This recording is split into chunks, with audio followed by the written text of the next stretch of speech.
Welcome to the Paranormal Lens podcast. I am Jamie Widener, and I will be your host this evening, joined as always by Chad Thomas and Kirstin Tricano.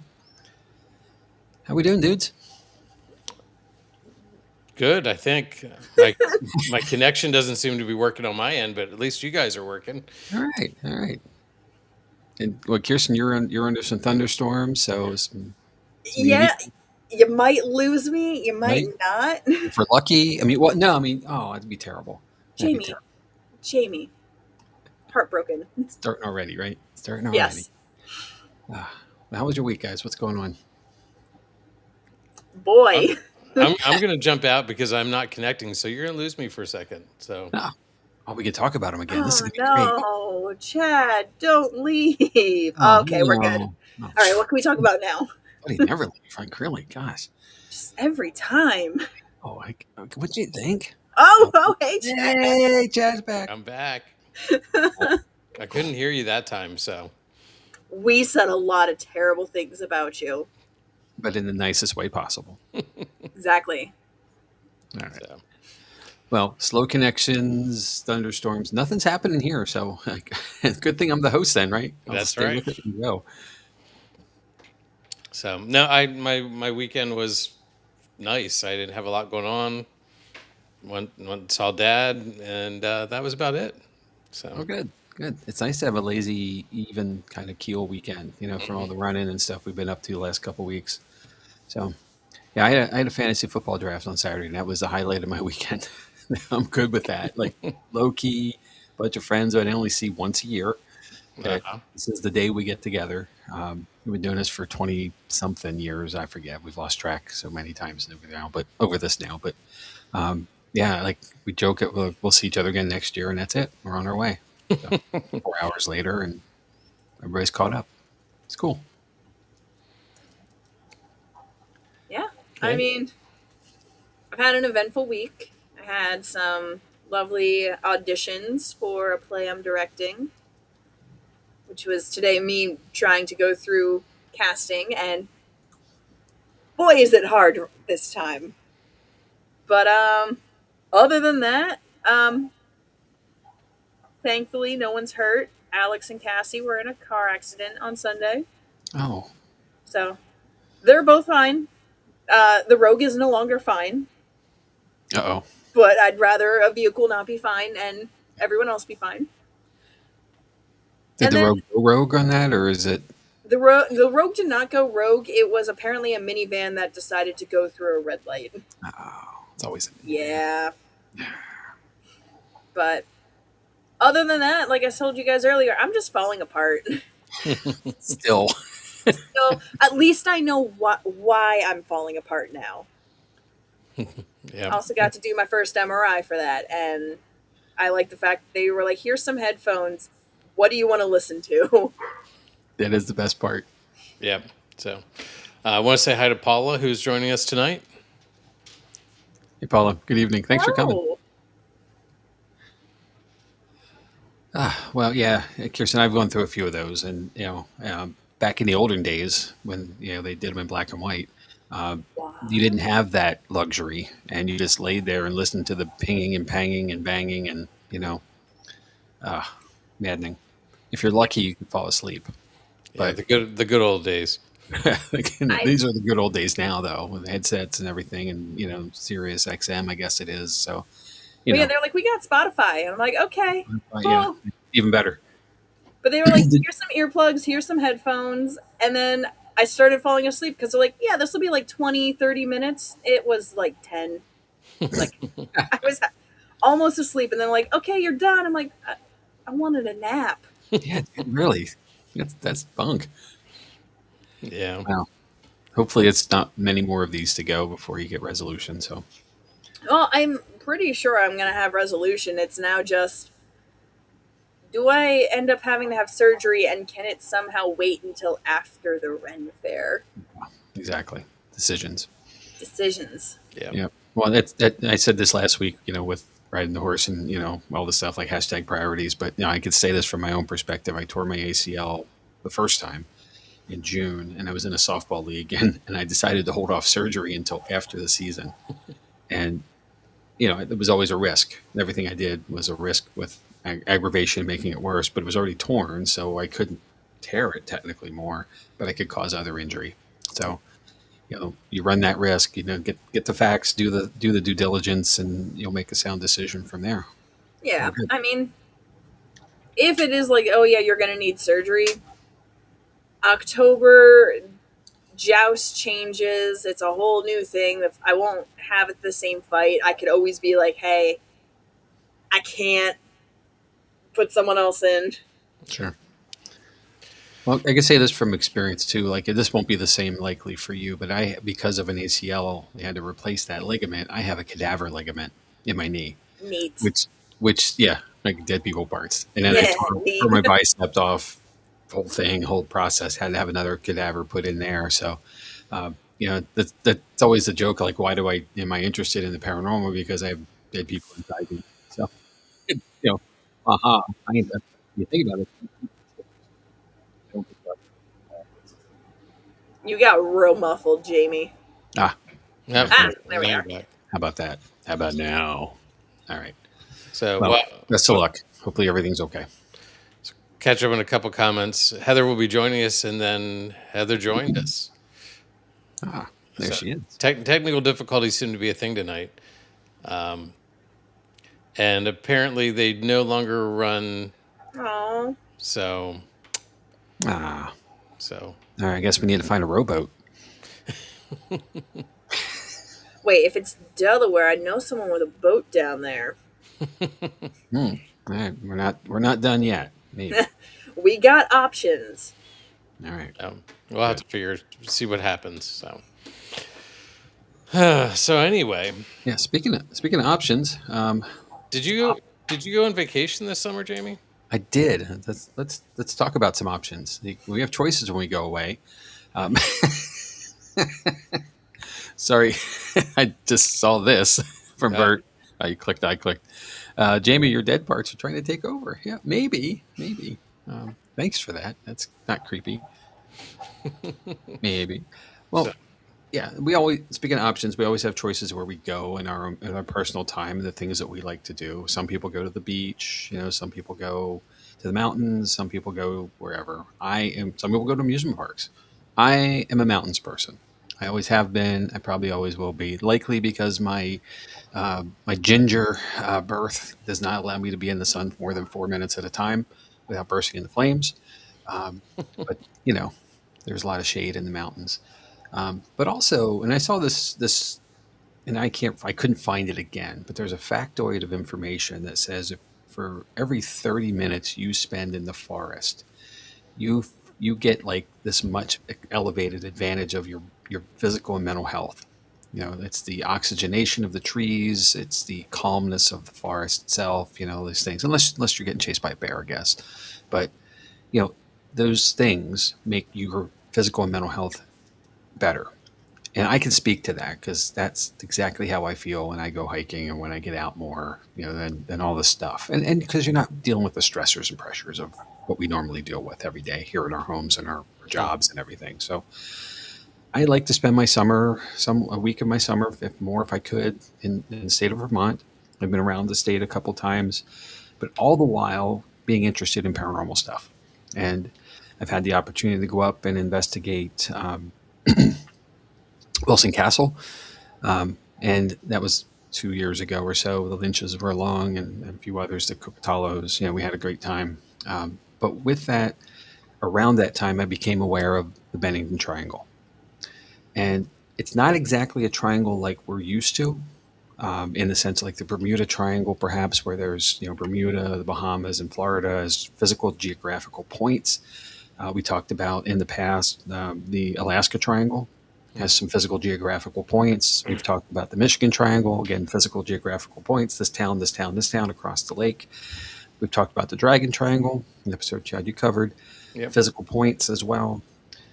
We've even talked about the Bridgewater Triangle, which is fairly close by in Massachusetts, eastern Massachusetts, physical geographical locations. This is more of a regional thing in Bennington. And in Bennington is the southernmost point, but it kind of goes up and to the north and a little bit to the east, and it's a little bit nebulous. So bear with me. I will try to make sense of that as I cover the material here, but let's get into it.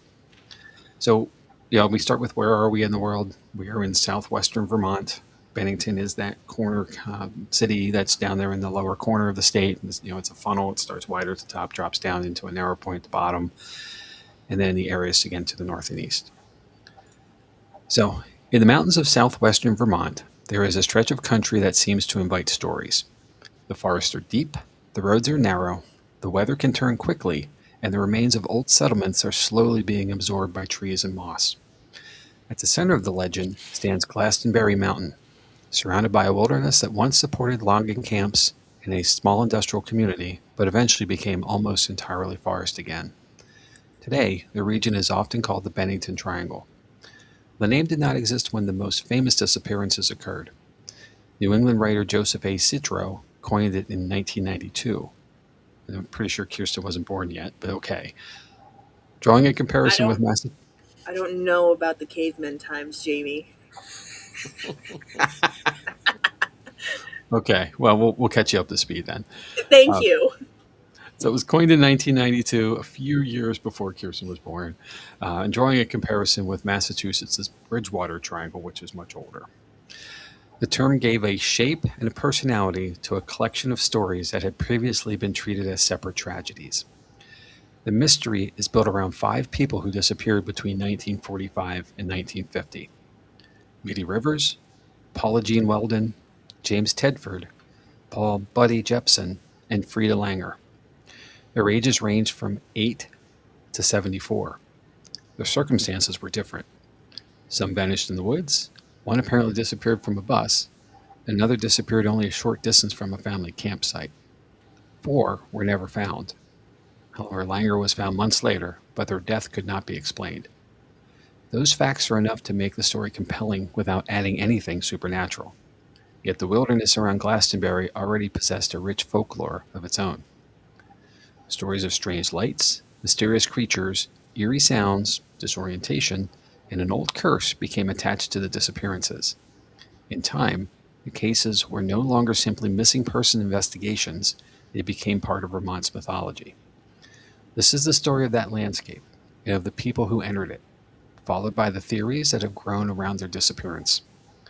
Some possibilities are practical and disturbing, others belong to folklore, and some are frankly paranormal. The challenge is to keep the distinction clear: what is documented, what is reported, and what has been imagined. Because the most unsettling feature of the Bennington Triangle is not that we can prove something impossible happened here. It is that, after decades, we still cannot say with confidence what happened to several ordinary people who simply went missing. Now, before the phrase Bennington Triangle existed, Glastonbury was a place with a very different identity. The town was chartered in the 18th century, and by the 19th century, its forests had attracted people who saw the mountain not as a mystery, but as a resource. Timber, charcoal, and other industries supported a community that at its height numbered in the hundreds. The boom did not last.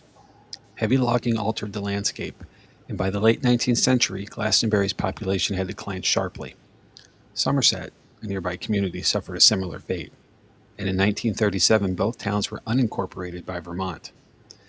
Their human footprints gradually faded, leaving a landscape of abandoned roads, foundations, ruins, and forest.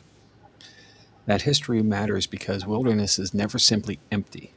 Even in a forest that appears untouched, may be filled with old roads, collapsed structures, streams, boggy grounds, cliffs, and forgotten paths. A person who does not know the terrain can become disoriented quickly. In cold weather months, daylight disappears early. Wet clothing can become dangerous. A small mistake can become a life-threatening problem. The later folklore sometimes describes Glastonbury as silent, cursed, or avoided by native peoples. Some accounts tell of a stone that can swallow a person, while other stories speak of strange piles of stones in unusual places in the woods. These stories are difficult to verify and should not be presented as Native American history. They are part of modern folklore surrounding the mountain, not proof of an ancient supernatural warning. Still, legends have power. Once people believe the place has a reputation, every unusual event that occurs there can reinforce the reputation.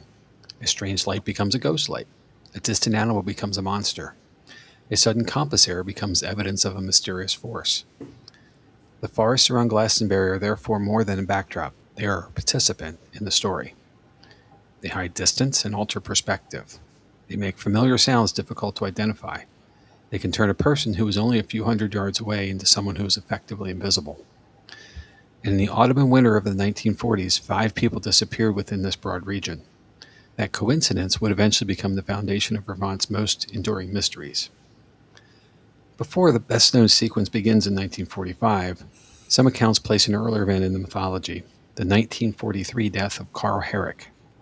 Herrick was hunting with his cousin in the Glastonbury region when the two became separated. 3 days later, Herrick's body was discovered. Accounts describe severe injuries and large animal tracks near the remains. Some later writers interpreted the injuries as evidence that something had crushed or squeezed him. That interpretation has become part of the mystery, but it is important to distinguish the original event from later retellings. The available accounts are not consistent about every detail, and the presence of animal tracks does not establish the identity of an attacker. The case is often presented today as an ominous prelude to the 5 disappearances that followed. Whether or not Herrick belongs in the same category, the story established a pattern that paranormal writers would later find irresistible. A person enters the woods, something goes wrong, and the landscape seems to swallow the evidence. Then came Mitty Rivers. On November 12, 1945, Rivers was 74 years old and an experienced hunting guide. He was leading 4 hunters through the woods near Glastonbury. According to accounts, Rivers moved ahead of the group. The others expected him to continue toward camp. He never arrived. At first, there was little reason to panic. An experienced woodman could take a different trail, stop to wait, or simply move faster than the others. But as time passed, concern became alarm. The search that followed was enormous for the era. More than 300 people participated, and soldiers from Fort Devens in Massachusetts assisted. Searchers worked through difficult terrain for days. Yet Rivers was never found. The absence of a body transformed a missing person case into a mystery. There was no clear accident site, no confirmed animal attack, no obvious explanation. Only fragments of the story survived. A cartridge and in some accounts a handkerchief was found later. None proved a route to Rivers himself. For a man who knew the woods, his disappearance was especially disturbing. Experience does not make someone immune to injury, exposure, or misdirection, but experience makes people expect to find a trail, a shelter, a footprint, or a clue. Rivers left none that could solve the case. The mountain had taken its first victim. On December 1st, 1946, a little more than a year after Mitty Rivers disappeared, 18-year-old Paula Jean Weldon left Bennington College for a hike. Paula was young, curious, and independent. She had decided to explore the Long Trail, a route that crossed the rugged country near Glastonbury Mountain. She was not dressed for an extended wilderness expedition. She wore a red jacket and carried little equipment. The red jacket would become one of the most haunting details of the case. Several people saw Paula that afternoon. She obtained transportation toward the trail. People remembered her because she stood out. A couple hiking nearby later reported seeing her ahead of them. She seemed to be simply another hiker on a winter afternoon. Then she turned a corner. When the couple reached the same area, Paula was gone. The next day, she failed to appear to class. Her absence quickly became an emergency. What followed was one of the largest searches in Vermont that Vermont had ever seen. More than 1,000 people participated, aircraft were used, and the investigation eventually involved the FBI. A substantial reward was offered. The forest yielded nothing. No red jacket, no backpack, no confirmed remains, no final sighting that explained where she went. Paula's father became deeply dissatisfied with the investigation and its organization. The Weldon case later became associated with the creation of the Vermont State Police, giving the disappearance an importance beyond the family tragedy itself. For paranormal storytellers, the case contains all of the ingredients of a classic mystery. A person visible one moment and absent the next, a wilderness with a dark reputation, and an enormous search that finds almost nothing. The practical explanation does not have to be ordinary to be frightening. Paula may have become lost. She may have accepted a ride. She may have suffered an accident. She may have encountered another person. The problem is that the evidence needs to choose among these possibilities is gone. The red jacket remains in the imagination because it should have been easy to find. In a forest of brown leaves, gray trunks, and winter shadows, red is conspicuous. Yet the jacket vanished with its owner. Paula Weldon became the most famous name associated within the Bennington Triangle, and her disappearance turned a local tragedy into a national mystery. 3 years after Paula Weldon disappeared, another case added a completely different dimension to the legend. James Tedford was a veteran living at the Vermont Soldiers' Home in Bennington. In December of 1949, he traveled by bus home after visiting relatives in St. Albans. According to accounts, other passengers saw him aboard the bus. His luggage was with him. His bus schedule was reportedly found on his seat. But when the bus reached Bennington, Tedford was gone. That simple description has been repeated so often that it can sound like a supernatural event. A man sits among passengers in a moving vehicle, and then he disappears, leaving his belongings behind. The real case is less tidy. Later accounts include uncertainty about Tedford's state of mind and reports that someone resembling him may have been seen elsewhere. Historic Mysteries notes that local authorities considered possibilities such as Tedford getting off before Bennington. Those possibilities do not provide a satisfying ending, but they remind us that the famous version of the story has been shaped by retelling. Still, the mystery remains. A bus is different from the forest. In the woods, a person can hide behind terrain. On a bus, there are witnesses. There are seats, luggage, stops, and a driver. If Tedford was aboard near the end of the trip, how did he leave without anybody noticing? Perhaps someone simply failed to notice? Perhaps the accounts were imperfect? Perhaps Tedford left the bus earlier than remembered? Or perhaps something happened that investigators never discovered. The disappearance became especially powerful because it seemed to connect the human world to the wilderness mystery. The triangle was no longer just a place where hikers vanished. Now the legend could say that even in public road, a vehicle and a group of witnesses could not prevent a person from disappearing. The Bennington Triangle had begun to acquire a personality. In folklore, that is often the moment place changes. Events stop being isolated. They become a pattern. The pattern creates expectations. Expectations influence how later events are remembered. And in October of 1950, less than a year after Tedford vanished, an 8-year-old boy whose disappearance and circumstances would bring searchers back to the woods once again. Paul Buddy Jepson was 8 years old when he disappeared on October 12, 1950. His parents worked as caretakers at the Bennington town dump. Paul was with his mother when she attended to chores. For a short time, she left him in a pickup truck. When she returned, he was gone. There was no complicated expedition, no long hike, and no reason to believe the boy intended to disappear. The circumstances were immediate and terrifying. A child was present, then absent. Searchers mobilized. A bloodhound was brought in and reportedly picked up Paul's scent. The dog followed it toward a road and then lost the trail at a crossroads. The detail has become one of the most repeated elements of the story. A scent trail that ends at a road naturally suggests a vehicle. It also invites darker possibilities. Someone may have taken him intentionally or accidentally, but no vehicle was identified. No witness came forward with a reliable account to solve the mystery. No remains were discovered. Paul's disappearance is often paired with Paula Weldon's because both were said to have worn red outer clothing. The similarity has become part of the folklore, including a later superstition that red was unlucky in the woods. The comparison is compelling, but should not be mistaken for evidence of a connection. What is more significant is the emotional shift in the story. Paula had been an 18-year-old college student who chose to hike. Paula was a child who disappeared during an ordinary family task. The mystery now seemed to have no predictable victim. Age did not protect a person. Experience did not protect a person. Staying near civilization did not necessarily protect a person. The public imagination began asking whether the mountain itself was somehow involved. Paul's father reportedly said the boy had been talking about the mountains in the days before he vanished. In later retellings, that comment seems eerie, as though the wilderness had called to him. But there is another way to read it. Children often become fascinated with nearby landscapes, especially places that loom large in local life. A mountain does not have to be supernatural to become an object of fascination. But in the Bennington Triangle, ordinary explanations rarely remained ordinary for long. 16 days later, another person disappeared. This time, the victim was an experienced adult who was on only a short distance from camp. And this time, the story would end with a body, but almost no answers. On October 28, 1950, Frida Langer was camping near Somerset Reservoir with family members. She and her cousin, Herbert Elsner, went hiking. The outing was routine until Langer slipped and fell into a stream, soaking her clothes and shoes.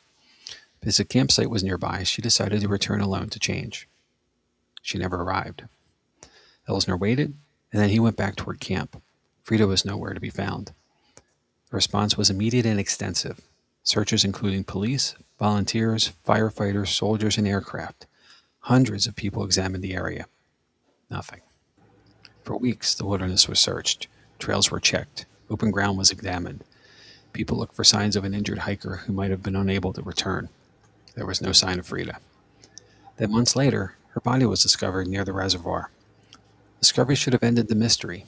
Instead, it deepened it. The remains were badly decomposed, making it impossible to determine a definitive cause of death. The location was reportedly an area that had already been searched. This detail has become one of the strongest pieces of evidence for paranormal interpretations. But search operations are not perfect. Terrain changes. Bodies can be concealed by vegetation, water, snow, leaves, or shadows. Searchers may pass within a short distance of something without seeing it. Seasonal changes can reveal objects that were invisible months earlier. A body found after months does not automatically imply that it was transported there by supernatural means. Still, the case leaves an uncomfortable question. If Frida had died near the location where she was eventually found, why had no one discovered her earlier?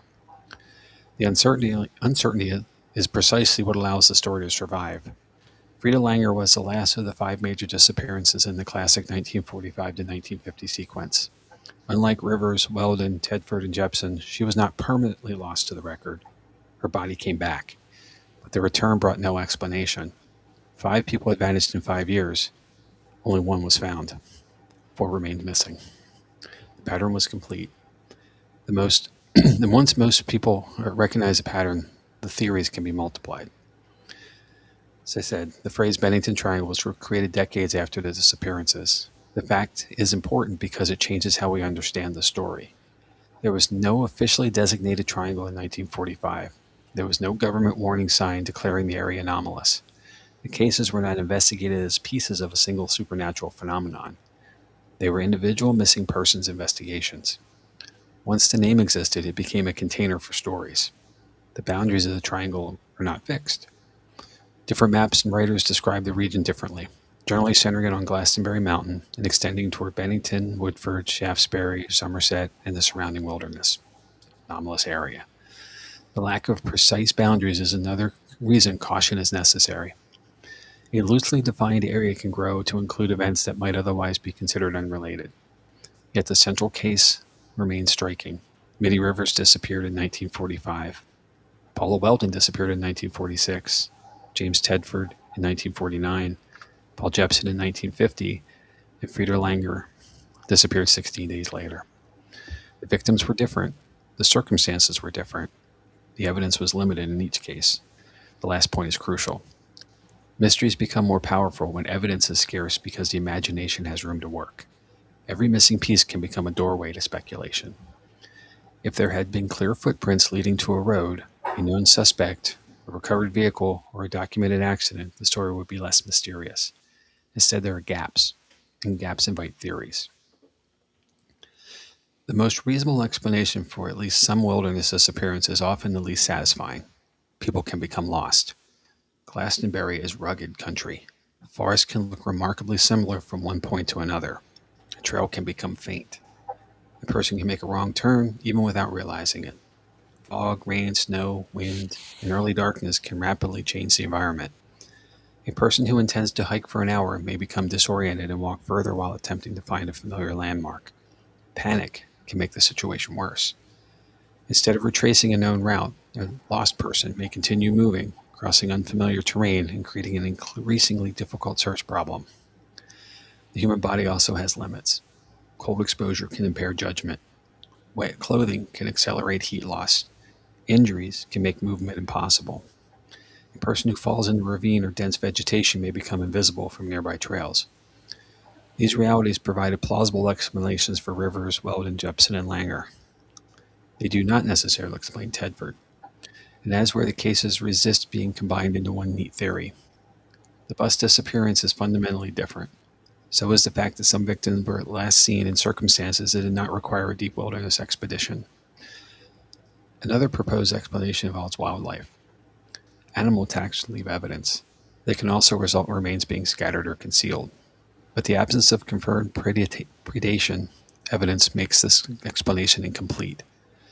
Weather has also been proposed. Sudden changes in wind and visibility can disorient hikers, particularly in mountainous terrain. Such conditions could explain why an experienced woodman might not return. But again, weather does not explain every case. The practical theories are therefore best understood not as a single answer, but as a set of possibilities. Perhaps the most important lesson is that the unexplained does not mean unexplainable. It means that the available evidence does not allow us to choose an explanation with confidence. And then there are more traditional paranormal explanations. Long before Bigfoot became a modern cultural icon, Vermont had stories of wild people and strange creatures. One of the best-known legends associated with Glastonbury is the Bennington Monster, often described as a large, hairy, human-like creature. Accounts place reports of such a being in the region across many decades. One 19th century story describes a stagecoach forced to stop after a road was heavily damaged by weather.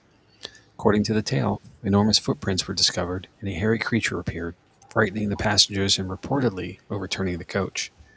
Whether the event happened exactly as later versions describe is uncertain, but folklore does not require the police to solve a crime. A frightening encounter in the woods can become a story, and a story can become a tradition. Another tale concerns a man known as the Wild Man, associated with a violent incident in Glastonbury and later rumors that he escaped into the mountains. Over time, stories of this man and stories of a mysterious hairy creature became entwined. Eventually, the Bennington Monster became a convenient explanation for almost anything strange. A person disappears, perhaps the creature took him. A strange footprint appears, well, the monster left it. A witness sees something moving between the trees, the monster's nearby. This is how folklore works. It provides a narrative framework that connects the otherwise unrelated events. Modern Bigfoot investigations sometimes point to the Bennington Monster as an early example of a regional cryptid. The dense forest certainly provides habitat in which a large animal could remain difficult to observe, but scientifically accepted evidence has established that a large unknown primate lives. Scientifically accepted evidence has established that a large unknown primate lives in Vermont. The mystery therefore remains a matter of belief rather than proof.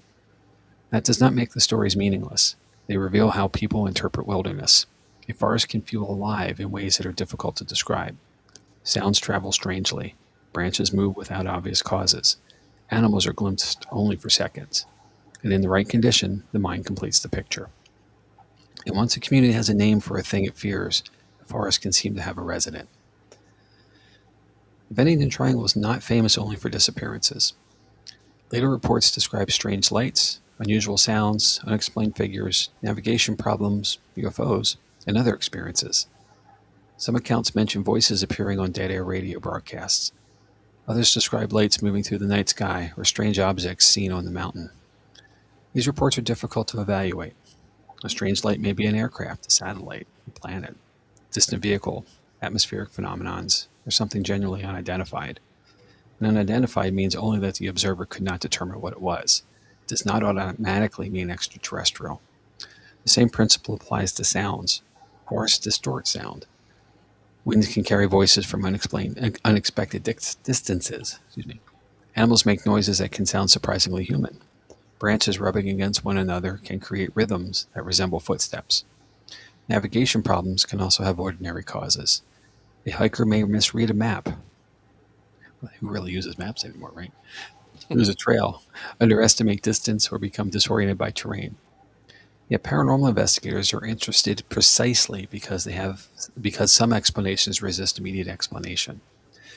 The idea of a window or portal has become part of the wider folklore. According to such theories, the mountain may represent a place where normal reality becomes unstable.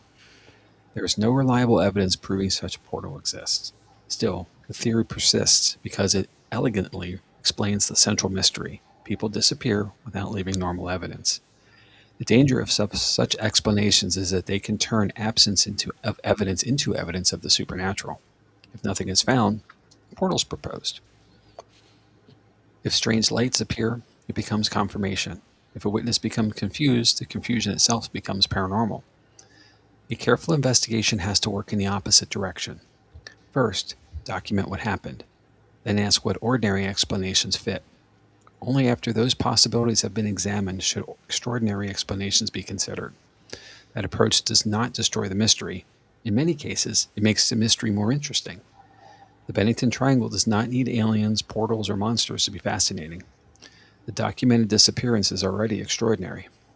Paranormal theories are the second story, the story people tell when the first story refuses to provide an ending. Among the darkest explanations is also one of the most human. Perhaps a person was responsible. The idea of a serial killer has been raised because 5 people disappeared within a relatively concentrated period and region. If a predator operated in the region, the wilderness would have offered concealment, isolated roads, and victims who would be separated from witnesses. But the theory encounters serious problems. The victims were not a uniform group. They differed dramatically in age and circumstance. Rivers was 74, Weldon was 18, Tedford was 68, Jepson was 8, and Langer was 53. Their disappearances also occurred in different settings. The serial offender might target people who fit a particular pattern. The Bennington victims do not obviously share one. There's also no identified suspect, no confirmed weapon, no known crime scene, and no physical evidence linking the cases. That does not make a human explanation impossible. It simply means that the evidence does not support a specific killer. In fact, the absence of evidence is one of the reasons the wilderness theory remains attractive. If someone had committed crimes in remote terrain, the environment could have concealed evidence for decades. Another possibility is that different people disappeared for different reasons. That explanation may be the least dramatic, but perhaps the most realistic. 5 people can disappear in the same broad region without being connected. A person can become lost. A person can have an accident. A person can leave voluntarily. A person can encounter a stranger, and a child can wander. A death can occur without witness, and a body can be missed during a search. When these events happen close together, humans naturally look for a pattern. The Bennington Triangle, therefore, may be therefore a classic example of pattern recognition. Real tragedies become connected because they share geography and time. That does not erase the mystery. It only changes the question. Instead of asking what supernatural forces took 5 people, we might ask, why were 5 separate cases so difficult to resolve? The question is less cinematic, but perhaps more revealing. The answer may involve the limitations of mid-century search technology, rugged terrain, incomplete records, changing weather, and the simple fact that a missing persons investigation often begins with very little information. The mountain did not need to be haunted to defeat the searchers. It only needed to be difficult. Imagine searching for someone in 1946. There are no smartphones, there's no GPS coordinates, no modern satellite imagery available to search commanders. Communications are slower, maps may be less detailed. Aircrafts can search from above, but dense forests can conceal almost everything. Searchers must rely on footprints, dogs, local knowledge, roads, trails, rivers, weather reports, and human memory. The Paul Weldon search illustrates both the determination of the effort and the limitations of the era. More than 1,000 people became involved. Aircraft flew over the region. Authorities investigated possible sightings. A major reward was offered, and still, nothing decisive emerged.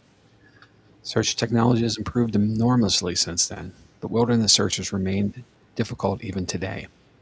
A search team does not simply walk every square foot of the forest. Terrain, safety, manpower, and probability determine where people look. A person who walks off a trail may travel farther than expected. A body can be concealed by terrain. Weather can erase tracks. The discovery of Frida Langer's remains demonstrates the problem. Searchers had already examined the region, yet her body was eventually found in an area that had reportedly been searched. That does not require anything paranormal. It does, however, demonstrate that unreliable human perception can be under difficult conditions. Searchers can look directly at an object and fail to see it because the brain expects something else.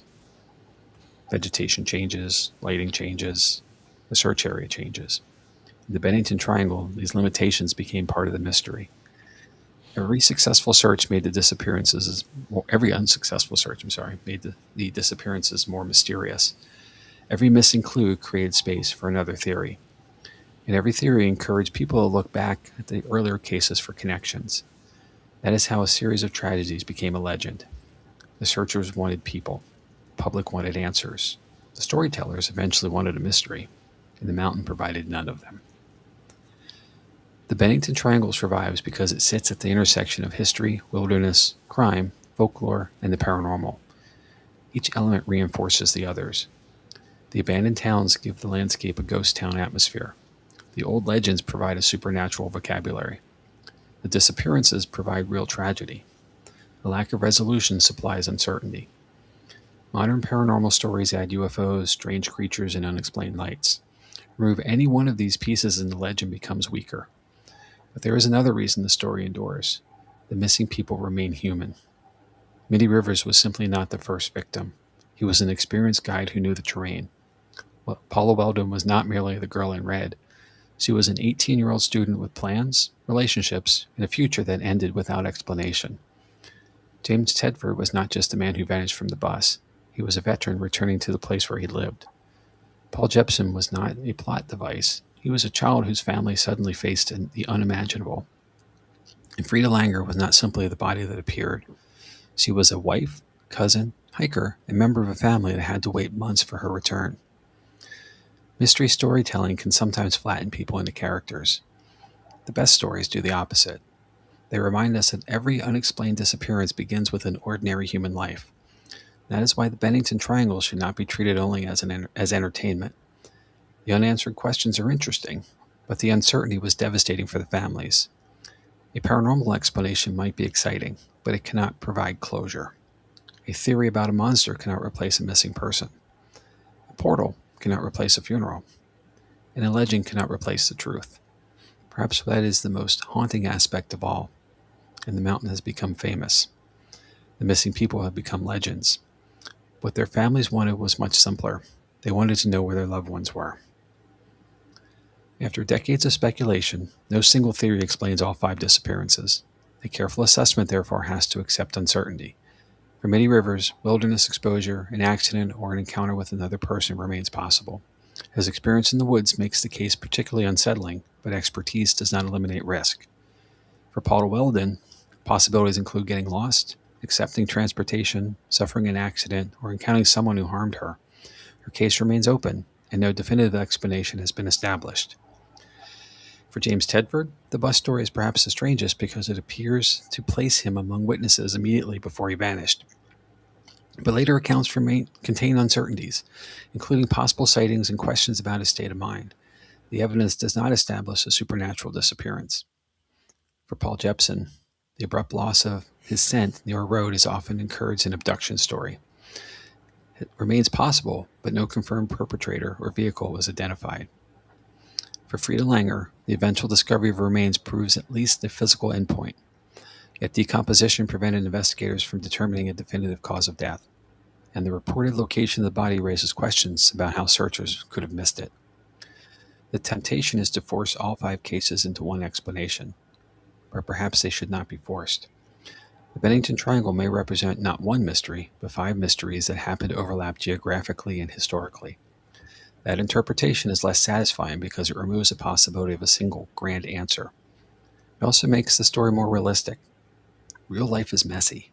People vanish for different reasons. Investigations fail. Records disappear. Witnesses' memories change. Newspapers simply complicate cases. Later writers combine stories. Legends grow. None of that means the cases are unimportant. It means the mystery has layers. And there is the event itself. There is the investigation. There is the newspaper story. And there is the later folklore. And finally, there is the modern paranormal interpretation. Each layer tells us something different. The first tells us what may have happened. The second tells us what investigators knew. The third tells us what the public believed. The fourth tells us the community remembered. And the fifth tells us what people still wonder about. And the last question remains the simplest. Where did they go? Today, the Glastonbury region is far removed from the industrial community that once occupied it. The forest has reclaimed much of the old landscape. Roads and terrains remain, but the sense of isolation is still powerful. Hikers can walk through country connected to the Weldon case. The names of old places survived in maps and stories. The disappearances have become part of Vermont folklore. The term Bennington Triangle gives a region a mysterious identity, but the landscape itself does not announce that anything unusual happened there. Trees do not mark the places where people vanished. There are no supernatural boundary stones. No official map identifies a portal. There's only forest. And perhaps that is why the story remains so effective. A haunted house can be avoided. A strange photograph can be examined. A recording can be replayed. Forest is different. It surrounds you. It changes. It conceals. It makes a person feel both watched and completely alone. The Bennington Triangle exists partly because 5 people vanished and the evidence did not tell us why. It exists partly because later generations connected those cases to older legends and newer paranormal reports. Whether one believes in monsters, UFOs, curses, portals, or none of them, the documented uncertainty remains. Mitty Rivers never came home. Paula Weldon never came home. James Tedford never came home. Paul Jepson never came home. Frida Langer came home only in death. Those facts do not need embellishment. They are enough. The rest, the Bennington Monster, the strange lights, the curse, the invisible forces, the idea of Glastonbury somehow a doorway to somewhere else, belongs to the long human tradition of explaining the unknown through story. Maybe someday an old record will surface. Maybe a forgotten witness will provide a clue. Maybe modern technology will uncover something hidden for decades. Or maybe the mountain will keep what it always has kept: its silence, its forests, its unanswered questions. The Bennington Triangle is not frightening because we know something impossible happened there. It is frightening because we do not know. And after all these years, in the deep woods of southwestern Vermont, that uncertainty still remains. So let me cite my sources, and we will discuss. So first we have https://allthat'sinteresting.com/Bennington-triangle. The next is https://www.vermonter.com/Vermonts-Bennington-triangle/.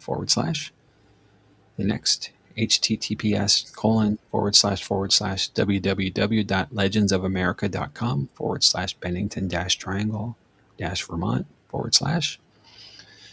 https://blog.historically, HITSORQLY, say that any way you want to, .com/blog/Bennington-triangle-disappearances. And lastly, https://www.historicmysteries.com/unexplained-mysteries/15658/. There we are. Well, that was a mouthful. Always is. Always is.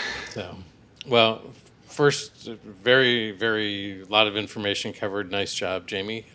Second, nice job on all your pictures as well. Most are mine. So, Yep, I figured. Yeah. So while you're taking a breath, we're going to catch up on some comments.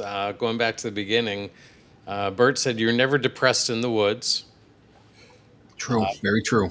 Paula said, "Hug a tree, it grounds you," which I can attest to. Agreed. I've stopped during some investigations or after some investigations to specifically do that. Yep. Heather said, "We feel the same way. Always took the kids hiking. It clears your soul." Yeah. All right. Then when you started talking about some of the disappearances, Heather brought up the point: are there any caves in the area? Maybe underground caves. Yes. So there's always the possibility that somebody fell in a cave or found a cave and just disappeared for a while, got lost in a cave. Yep. I know the one cave in Lancaster here, people have gone into unexperienced people and have gotten lost. So if people don't know where you're going, they can't find you. Yeah. And in that, just to expand out a little bit too, in the slides, there is somewhere in here, 2 shots of a cave called Everett Cave, just above Bennington, right above Bennington College, actually, what was Bennington College, where one of the victims went. So I approached it cautiously, and I could hear water dripping and so forth. So I knew it went back a bit, but I couldn't see very far, and I only had was a small headlamp with me, so not enough to explore. And did throw a couple rocks just to be safe, and but nothing was going to come out at me. But It certainly went in a good bit. So yeah, definitely opportunity. And it is uneven terrain in some places. Trails are great because they are established paths, but many go off trail on purpose. What's that over there? Let's go take a look. And you don't really see something until you're on top of it. That becomes a pitfall, quite Right. literally. So I can certainly see how someone could disappear and not really be found that way. Bert wanted to know what's up with the foot hanging in the tree. I was hoping you'd ask. There is also just above Bennington, there is a sugar maple tree called the Halloween tree, and that is what's behind me. It is a huge, I would say it's probably 20 feet around at its base as far as a diameter, and it has been decorated. Being called the Halloween tree, it's been decorated by a lot of macabre things, including a skeleton. You see a picture of Steph and I feigning our fear of it.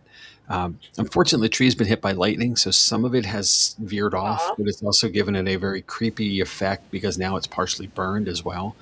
But if you're ever in the Bennington area, just go to the former Bennington College. It still exists, the property, and park near the gym. Take the trail there, and it'll take you right to it. It's a really cool thing. But it is highly decorated with all of this Halloweeny stuff. Makes it more fun.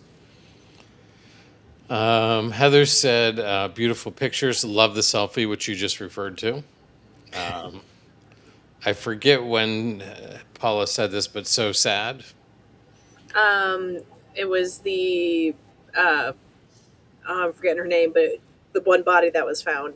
Yeah. Oh, okay. And then towards the end, Paula said, bravo.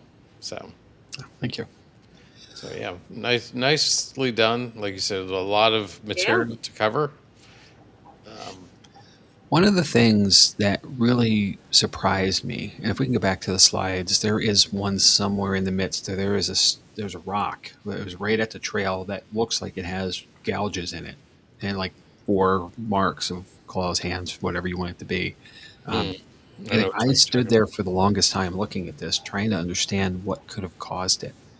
And I honestly, I'm thinking maybe some runoff, some water erosion, stuff like that, but they are deep gouges. And I didn't think to kind of give it context to put something next to it for size or scale or anything, so I apologize there. But I believe this is the one you're talking about. yeah, I just don't, I couldn't quite fathom what could have done that to, a stone Yeah. in the middle of the woods. So unusual. I mean, it could be a person, sure, possibly. I guess that Bear? is. I don't know. It's a mystery, but it was rather unique. And that your thunderstorm has arrived here now, by the way. So, Yeah, I've just got the lightning a minute ago. okay, great.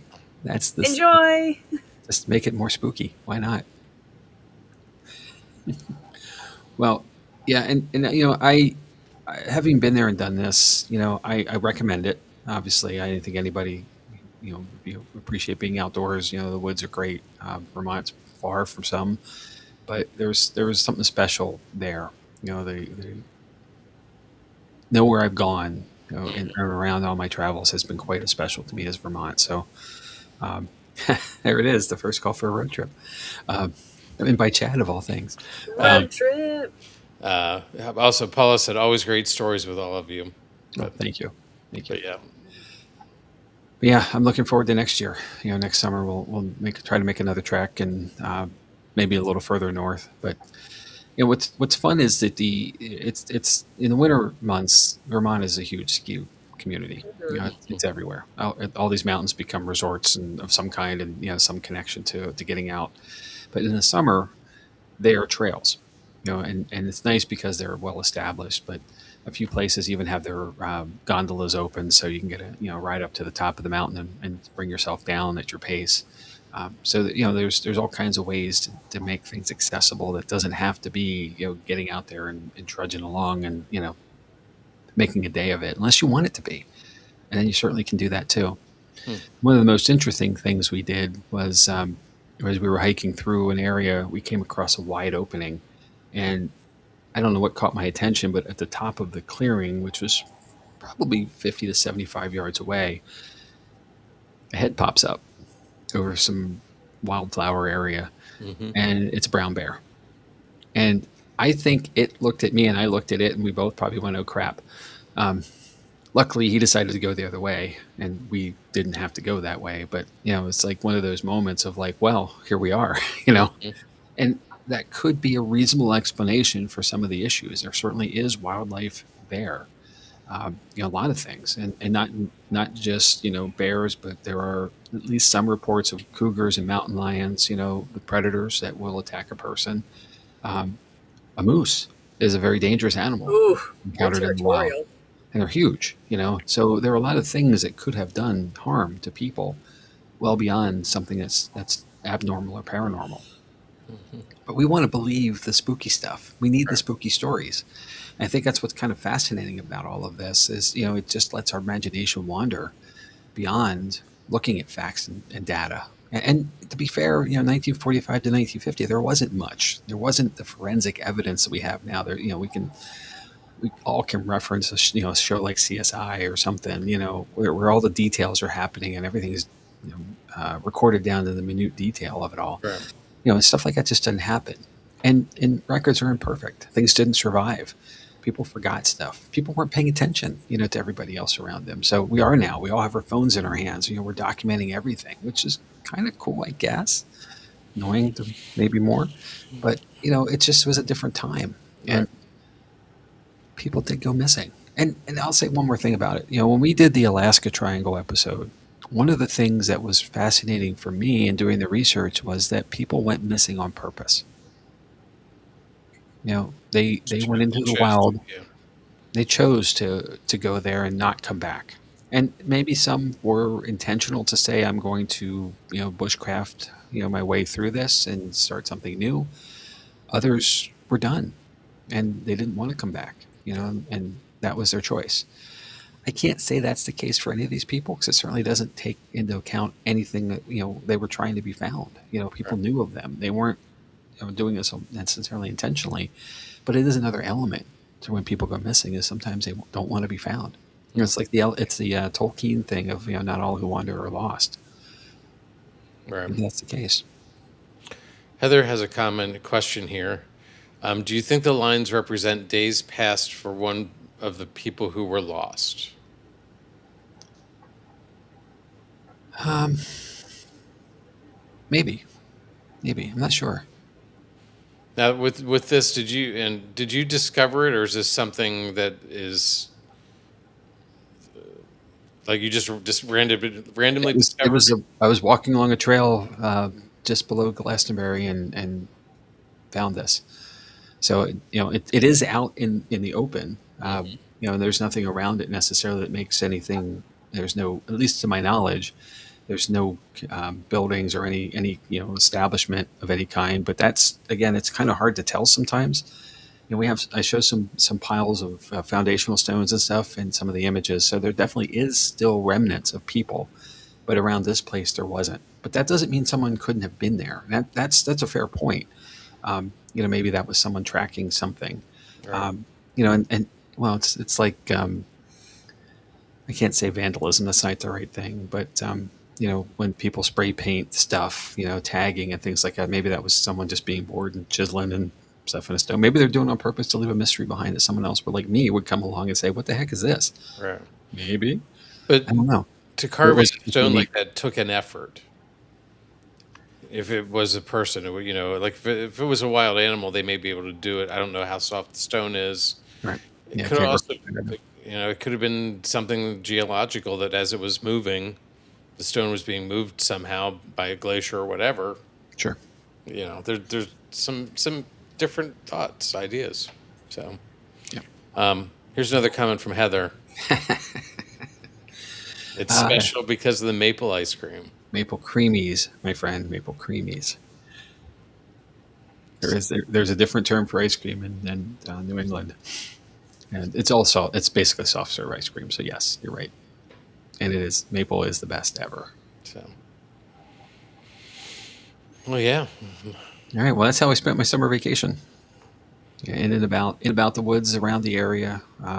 We didn't actually stay in the Triangle area. We were a little bit to the east, over in Dover, um, basically mid-state there at the bottom of the state. But within 30 minutes, we were into the Triangle area almost every day, in some way or another, traveling through somewhere. back and forth and so forth. So spent a lot of time in Bennington. It's a cool town. It's got some neat stuff. Really nice bookstore. It's a couple of nice restaurants, things to do. So recommend it. Get out there and do that road trip. Very cool. Bert said, keep your storm up your way. It just started rumbling here. No, we all get a storm. Yeah. So We have to share the love. There's a really good Crowded House song from back in the 80s that everywhere you go, you take the weather. So you can't help it. very true. So, It's great. Let's see if where Aurora's boarded, if that floods again, and she gets to be out in a field for 3 days. Oh, no. No, I hope not. She doesn't hate it. She gets to be outside. Yeah, still. yeah. Not good. Not good in general. Have the flood. No. Flood. So, well, again, Jamie, nice job on that. Yeah. Thanks. And we've hit an hour already. So 2 weeks in a row, we've gone over an hour. But let's. Oh, we're also sharing the storm with Delaware. So, All right. Yeah. So Well, sharing is caring. sharing is caring. Share the love. So, well, speaking of sharing, let's share what we're going to do next week. Kirstin, you want to Oh. take this? It's my turn. So, next week we're going to be going to the Lizzie Borden house. Everyone knows good old Lizzie Borden. I follow the house's TikTok where they actually post some possible things that happen that they can't explain. So, it's going to be a fun one. And then after that, I'm sleeping on the job here. Chad, we're Come on, docking your Chad. pay. One job. One job. September 15th, we have Hide and Shriek, The Haunting of Hyde Hall. September 22nd is going to be Jamie with Bacon's Castle. September 29th, I'm back with House Fullingen. October 6th, we have Chad with the Copper King Mansion. And October 13th, Jamie's going to be doing the Philadelphia State Hospital at Byberry. Which, that was a fan-submitted one. Don't remember who submitted it, though. Still fan-submitted. Anyway, if you want to get in contact with us, there's a few ways to do that. You can go to www.jot-nixparanormal.com. You can also email the podcast at info@paranormal-lens.com. We also have a link tree that you can go to. That's linktr.ee/paranormal lens. And if you want to support the podcast, you can also do a Buy Me a Coffee. That's buymeacoffee.com/paranormal9. Or if you're watching it, we do have a QR code that you can scan too to bring that right up. All those ways. All the ways. And if you're watching us on, YouTube or Facebook Live, follow us. Make sure you, click that follow link. And if you're watching us or listening to us on Spotify, follow us there too. It helps grow our popularity and helps get the word out to other people. We want to engage as many people as we can and hear from you, and really appreciate all that from everybody. Definitely. Yeah, and another point to that, Chad, is that, leave a comment. If the episode means something to you, or there's a takeaway, an aha moment, or hey, Jamie, you're full of crap. Let me know. Let us all know. Whatever episode you're watching, with that, it helps us to understand who's out there and whatnot. But we're all for the engagement. And if you're interested in an episode that we haven't covered yet, something you're aware of, saying, hey, how about this? We're happy to do it. We've done many. We'll do many more. We just need a little time to investigate it and do the due diligence and justice to it. But we'll get it on the schedule. We self-produce, so we can move our stuff around, and always happy for the input. Well, Paula said, have a great week, everyone. Always a great experience. And Bert said, don't forget the stars. Stars, yes, please. Please and thank you. Yeah. Yes. So, well, let's wrap this one up. Jamie went to the Bennington Triangle, and we were so glad that he made it back home and brought a report for us. Now, we've heard the stories, we've looked at the history, and now you've heard what Jamie experienced for himself. Whether you think there's something paranormal going on or there's another explanation, we want to hear what you think. Thanks for listening to the Paranormal Lens. Stay alert, stay respectful, and stay curious. We'll see you next week. Good night, everybody.